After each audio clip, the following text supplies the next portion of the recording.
ನೆಳ್ಳಾಗ ನಿಂತು ಮಾತಾಡಕತ್ತೀರಿ, ಬಿಸಿಲಾಗ ನಿಂತರ ಗೊತ್ತಾಕೈತಿ ಇದ್ರ ತಾಪ ಏನೈತಿ. ನಮಗೂ ಗೊತ್ತಾಗ್ತದ. ನಾನು ಗುರುಗಳಿಗೆ ಹೇಳಿದೆ, ನಿಮ್ಮನ್ನು ಬಿಸಿಲಾಗ ಕುಂದಿರಿಸಿ ನಾವು ನೆಳ್ಳಾಗ ನಿಂತಿದ್ದಕ್ಕೆ ಮೊದಲು ನಿಮಗೆಲ್ಲ ಕ್ಷಮೆ ಕೇಳ್ತೀನಿ ನಾನು. ಆದರೂ ಶಿಷ್ಟಾಚಾರ 2 ಮಾತುಗಳನ್ನು ಹೇಳಬೇಕಷ್ಟೆ. ಇಷ್ಟು ಬಿಸಿಲಿನ ತಾಪದೊಳಗನೂ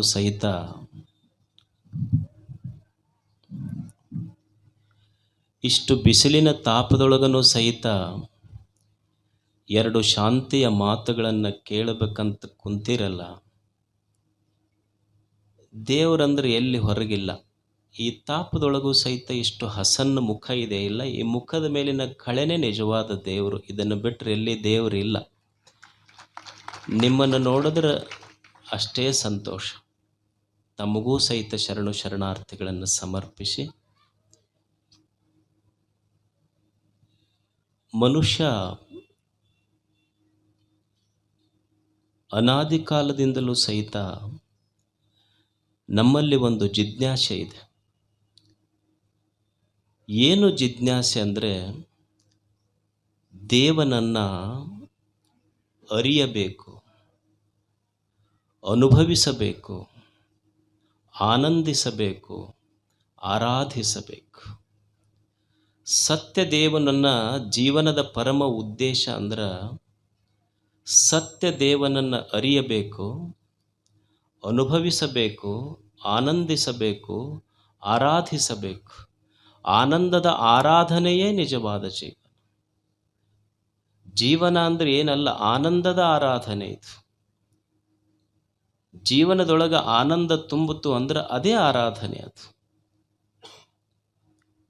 ನಿಸರ್ಗವನ್ನು ನೋಡಿ ಎಷ್ಟು ಆನಂದಭರಿತವಾಗಿದೆ ನಿಸರ್ಗ. ನಿಸರ್ಗದಲ್ಲಿ ಕಾಣದ ಆನಂದ, ಕಾಣುವ ಆನಂದ ಮನುಷ್ಯನಲ್ಲಿ ಯಾಕೆ ಕೊರತೆ ಆತು?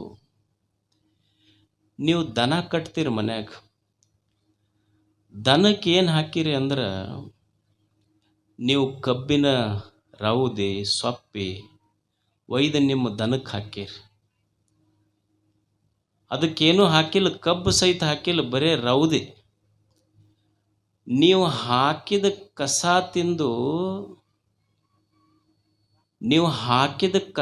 ತಿಂದು ಸಂತೋಷ ಪಡ್ತಾವ ದನ. ಕಸ ತಿಂದು ಸಂತೋಷ ಪಡುವ ದನಗಳು ಒಂದು ಕಡೆ ಆದರೆ, ರಸ ಕುಡಿದು ಸಹಿತ ದುಃಖಿತರಾಗುವ ಮನುಷ್ಯರು ಒಂದು ಕಡೆ ಅದೀವಿ ನಾವು. ಅವು ಕಸ ತಿಂದು ಸಂತೋಷ ಪಡ್ತಾವ, ನಾವು ರಸ ಕುಡ್ದವ್ರು ಅಷ್ಟು ಸಂತೋಷ ಪಟ್ಟಿಲ್ಲ. ಕಬ್ಬಿನ ರಸನ ಕುಡಿತೀವಿ ನಾವು, ನಮಗಿಲ್ಲ ಸಂತೋಷ. ಈಗ ನೀವು ಮಾವಿನ ಗಿಡ ನೋಡ್ರಿ, ಮಾವಿನ ಗಿಡಕ್ಕೆ ಸುಮ್ಮನೆ ಒಂದಿಷ್ಟು ಚಿಗುರು ಬಂದಿರ್ತೈತಿ. ಕೋಗಿಲೆ ಐತಿ, ಕೋಗಿಲೆ ಏನು ತಿಂದೈತಿ? ಹಣ್ಣು ತಿಂದೈತೆ ಏನು? ಮಾವಿನ ಹಣ್ಣು ಇಲ್ಲ, ಸುಮ್ಮನೆ ಒಂದಿಷ್ಟು ಚಿಗುರು ತಿಂದು ಹಾಡ್ತೈತೆ. ಅದು ಒಂದು ದಿವಸ ಮಾವಿನ ಗಿಡ ಸಪ್ಪು ಕುಂತಿತ್ತು. ಅದು ಕೋಗಿಲೆ ಕೇಳುತ್ತೆ ಮಾವಿನ ಗಿಡಕ್ಕೆ, ಯಾಕ ಸ್ವಲ್ಪ ಸಪ್ಪಗಾಗಿಯಲ್ಲ, ಏನು ಮಾಡೋದಪ್ಪ, ನಿನಗೆ ಬರೇ ಚಿಗುರು ಕೊಟ್ಟಿನ, ನಾ ಏನೂ ಕೊಟ್ಟಿಲ್ಲ, ಬರೇ ಚಿಗುರು ಕೊಟ್ಟಿದ್ದಕ್ಕೆ ಇಷ್ಟು ಹಾಡಾಕತ್ತೆ ನೀನು. ಈ ಮನುಷ್ಯ ಮೊನ್ನೆ ಬಂದಿದ್ದ, 1-2 ಹಣ್ಣು ಕೊಟ್ಟಿನ ಅವನಿಗೆ. ಅಲ್ಲ, ಹಣ್ಣು ಕೊಟ್ಟರೆ ಏನು ತ್ರಾಸಾತ್ ನಿನಗೆ? ಸಪ್ಪಗೆ ಯಾಕಾಗೆ ನೀನು? ಇಲ್ಲ, ನಿನ್ನೆ ಬಂದಿದ್ನಲ್ಲ 2 ಹಣ್ಣು ಕೊಟ್ಟಿದ್ದೆ, ಇವತ್ತು ಲಾರಿನ ತಂದಿಂದರ್ಶನವ ನನ್ನ ಮುಂದೆ. ಇವತ್ತು ಬರೇ ಚಿಗುರು ಕೊಟ್ರ ಚಿಗುರು ತಿಂದು ಹಾಡುವ ನೀವೆಲ್ಲಿ, ಲಾರಿಗಟ್ಲೆ ನನ್ನುವ ಹಣ್ಣು ತಿಂದು ಮತ್ತೆ ನಂಬದಾಗ ಟೊಂಗೆ ಮುರ್ಕೊಂಡು ನಂಬದಾಗ ಕಾವು ಮಾಡಿಸಿ ನಮ್ಮ ಬುಡಕ್ಕನ ಪೆಟ್ಟು ಹಾಕುವ ಇವರೆಲ್ಲಿ? ಸುಮ್ಮನೆ ಇಷ್ಟು ಸಂತೋಷ ನಿಸರ್ಗ ಸಂತೋಷ ಪಡ್ತೈತಲ್ಲ. ಮನುಷ್ಯನಿಗೆ ಯಾಕೆ ಜೀವನ ಇದು ಆನಂದದ ಆರಾಧನೆಯಾಗಬಾರದು?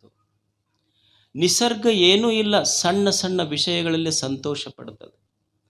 ಮನುಷ್ಯನಿಗೆ ನಿಸರ್ಗ ಎಲ್ಲ ಕರುಣಿಸಿದರೂ ಸಹಿತ ಯಾಕೆ ದುಃಖ ಆಯ್ತು ಅಂದ್ರೆ, ಮನುಷ್ಯನಿಗೆ ಸತ್ಯದ ವಿಸ್ಮರಣೆಯಾಗಿದೆ. ದೇವನ ವಿಸ್ಮರಣೆ ಮನುಷ್ಯನಿಗೆ ದುಃಖ ಕೊಟ್ಟೈತಷ್ಟೆ. ಏನು ಅಂದ್ರೆ ಅವನೊಳಗೆ ನನ್ನದು ಅನ್ನೋದು ಭಾಳ ತುಂಬೈತಿ ಅಷ್ಟೆ. ದೇವನ ವಿಸ್ಮರಣೆ ಆಗೈತಿ, ಅದಕ್ಕೆ ದುಃಖ ಕೊಟ್ಟೈತಿ. ಒಂದು ಕ್ಷಣ ವಿಚಾರ ಮಾಡು, ಮನುಷ್ಯನೇ ಅಷ್ಟೆ. ದೇವನ ವಿಸ್ಮರಣೆ ಆಗೈತಿ, ಅದಕ್ಕೆ ದುಃಖ ಕೊಟ್ಟೈತಿ. ಒಂದು ಕ್ಷಣ ವಿಚಾರ ಮಾಡು, ಮನುಷ್ಯನೇ. ಒಂದು ಕ್ಷಣ ಜೀವನವನ್ನು ವಿಚಾರ ಮಾಡು, ಒಂದು ಕ್ಷಣ ಜಗತ್ತನ್ನು ವಿಚಾರ ಮಾಡು. ನನ್ನ ಜೀವನ, ನನ್ನ ಹೊಲ, ನನ್ನ ಮನೆ, ನನ್ನ ಸಂಪತ್ತು, ನನ್ನ ವ್ಯವಹಾರ, ಇದನ್ನು ನಡೆಸಿದವರು ಯಾರು? ನಾನು ನಡೆಸೀನಿ ಅನ್ನುವ ಭ್ರಮ ತಲೆಯಾಗಿ ತುಂಬಿಕೊಂಡಿದ್ದಕ್ಕೆ ಭಾಳ ತಾಪಾಗಕತ್ತೈತೆ ಅಷ್ಟೇ ಇದು ಮನುಷ್ಯ. ಒಂದು ಕ್ಷಣ ವಿಚಾರ ಮಾಡಿ ನೋಡು. ನಾ ಹೇಳ್ತೀನಿ ಇಲ್ಲೋ, ನಾ ಏನಂತೀನಿ ಅಂದ್ರೆ, ನಾನು ಉಣ್ತೀನಿ, ನಾನು ತಿಂತೀನಿ, ನಾನು ನೋಡ್ತೀನಿ, ನಾನು ಕೇಳ್ತೀನಿ. ಅಲ್ಲ, ಕೇಳುವ ಕಿವಿ, ನೋಡುವ ಕಣ್ಣ, ತಿನ್ನುವ ನಾಲಿಗೆ, ಇವೆಲ್ಲ ಜಡ ಅದಾವ. ನಮಗನಿಸ್ತೈತೆ ಅಷ್ಟೇ. ಕಣ್ಣಿನಿಂದ ನಾನು ನೋಡೀನಿ, ಕಿವಿಯಿಂದ ಕೇಳೀನಿ, ನಾಲಿಗೆಯಿಂದ ತಿಂದೀನಿ, ಕೈಯಿಂದ ಮಾಡ್ತೀನಿ ಅಂತ ಅನ್ನಿಸ್ತದಷ್ಟೇ. ಇವು ಜಡ ಅದಾವ ವಾಸ್ತವದಲ್ಲಿ. ನೀವು ಹಂಗೆ ವಿಚಾರ ಮಾಡಿರಿ. ಕಿವಿನ ಕೇಳ್ತಿದ್ರೆ, ಕಣ್ಣ ನೋಡ್ತಿದ್ರೆ, ನಾಲ್ಗಿನ ತಿಂತಿದ್ರೆ, ಒಬ್ಬ ವ್ಯಕ್ತಿ ಸತ್ತಾಗ ಅವನು ಗೂಟಕ್ಕೆ ಬಡ್ದಿರ್ತೇ ಇಲ್ಲಿ. ಮತ್ತು ಕಿವಿನ ಕೇಳ್ತಿದ್ರೆ, ಮತ್ತು ಅವ್ರು ಹಾಡಾಡ್ಕೊಂಡು ಹತ್ತಿದ್ದು ಯಾಕೆ ಕೇಳಿಲ್ಲ, ಎದ್ದು ಬರ್ಬೇಕಿಲ್ಲ. ಮತ್ತು ನಾಲ್ಗಿನ ತಿಂತಿದ್ರ ಬೆಲ್ಲದ ಪೆಂಟಿ ಒಂದು ಕಣ್ಣಿ ಇಡ್ರಿ, ಇದು ರುಚಿ ಐತೇನಂತ ಹೇಳ್ತಾನತ್.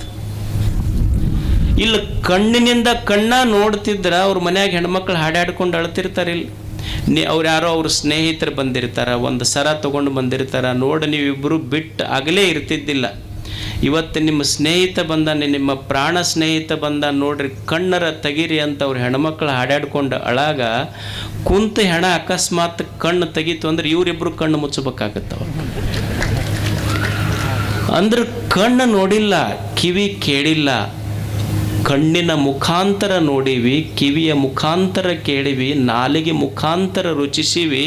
ಈ ಕಣ್ಣು, ಕಿವಿ, ಮೂಗು, ನಾಲಿಗೆ, ಈ ಇಂದ್ರಿಯಗಳ ಹಿಂದೆ ಇವುಗಳನ್ನು ರುಚಿಸುವ ದೇವ ಒಳಗಿದ್ದಾನ ಅನ್ನೋದು ಗೊತ್ತಿಲ್ಲ ನಮಗಷ್ಟೆ.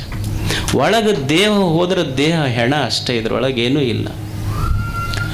ಯಾರು ಈ ದೇಹದೊಳಗಿದ್ದನ್ನು ನಡೆಸ್ತವರು? ಎಷ್ಟು ವಾಯುಗಳು ಇದ್ರೊಳಗೆ, ಪ್ರಾಣ, ಅಪಾನ, ಉದಾನ, ವ್ಯಾನ, ಸಮಾನ, ಒಂದೊಂದು ವಾಯು ಒಂದೊಂದು ಕೆಲಸ ಮಾಡ್ತೈತಿ ದೇಹದೊಳಗೆ. ಒಳಗಿದ್ದನ್ನು ನಡೆಸಿದವ್ರು ಯಾರು ಅನ್ನೋದು ಸ್ವಲ್ಪ ವಿಚಾರ ಮಾಡಬೇಕಲ್ಲ ಮನುಷ್ಯ. ಈಗ ನೀವು ಒಂದು ಸೈಕಲ್ ತೊಗೊಂಡು ಹೋಗ್ತೀರಿ. ಒಂದು ಸೈಕಲ್ ತೊಗೊಂಡು ಹೋಗುವಾಗ ಒಂದು ಸಣ್ಣ ಮುಳ್ಳು ನಟ್ಟೈತೆ ಅಷ್ಟೇ, ಭಾಳ ದೊಡ್ಡದಿಲ್ಲ. ಒಂದು ಸಣ್ಣ ಮುಳ್ಳು ನಟ್ಟಿದ್ದಕ್ಕೆ ನಿಮ್ಮ ಸೈಕಲ್ ಟ್ಯೂಬ್ ಪಂಚರ್ ಆಗ್ತೈತಿ, ಹವಾ ಹೋಗ್ತೈತಿ. ಆದ್ರೆ ಆಶ್ಚರ್ಯ ಅಂದ್ರೆ, ದೇವರು ದೇಹ ಅನ್ನುವಂಥ ಒಂದು ತೊಗಲಿನ ಟ್ಯೂಬ್ ನಿರ್ಮಾಣ ಮಾಡಿ ಇದರಾಗ 9 ರಂಧ್ರಗಳನ್ನಿಟ್ಟು ಸಹಿತ ಇದನ್ನು ಒಟ್ಟ ಪಂಚರ್ ಆಗಲಾರ್ದಂಗೆ ಇಟ್ಟವನಲ್ಲ. ಆ ದೇವನಿಗಾಗಿ ನೆನೆಸಬೇಕಲ್ಲ ಮನುಷ್ಯ. ಇದನ್ನು ನಡೆಸಿದವನಾರು ಹೇಳಿ. ನನ್ನ ದೇಹವನ್ನು ನಡೆಸಿದ ಶಕ್ತಿ ಒಳಗೈತೆಲ್ಲ, ಅದು ದೇವರು.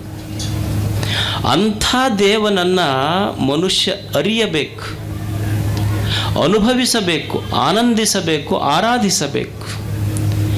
ಹೇಗೆ ದೇವನನ್ನು ಅರಿಯುವುದು? ದೇವನನ್ನು ಅರಿಸಿ ಕಾಣಲಿಕ್ಕೆ ಸಾಧ್ಯ ಇಲ್ಲ, ಅರಿವಿನಿಂದ ಅರಿತು ಕಾಣಲಿಕ್ಕೆ ಸಾಧ್ಯ ಐತಿ. ದೇವನನ್ನು ಅರಸಲಿಕ್ಕೆ ಎಲ್ಲೋ ಕಾಡು ಮೇಡಗಳಲ್ಲಿ ಹುದುಗಿಕೊಂಡಾನೇನಾತು.